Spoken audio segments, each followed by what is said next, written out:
नोंथांमोननि खाथियाव दुखु फोरमायो जे नैबे बिसायख'थियाव मोनफ्रोमबो गामियाव थांनो हानाय नङा मानोना बिटिसि ओनसोलाव गासै 3082 गामि दङ आरो बे गामियाव बेरायजोबनांगौआ गुसुं समनि गेजेराव जानो हागौ आंनि थाखाय जाफुंसारनाय नङा दा बेनिखायनो आङो नैबे बिसायख'थिनि उनाव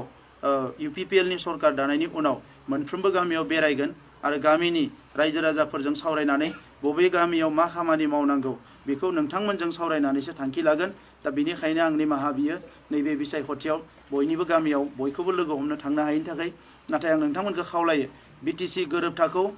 BTR गोरोबथाखौ मोगथाङाव महर होनांगौब्ला BTR गोरोबथायाव सागान होगिरिफोरनिनो सरकार फैनांगोन आरो आंबो सासे सागान होगिरि दा बे हिसाबै आं नोंथांमोनखौ खावलायदों UPPL नि सरकारखौ लाबोयोब्ला BTR गोरोबथायाव जिखिनिया जोंहा इउनिभार्सिटि जानांगौ दङ मेडिकेल कलेज जानांगौ दङ NIT जानांगौ दङ गोजौनिफ्राय थोंजोङै रां फैनांगौ दङ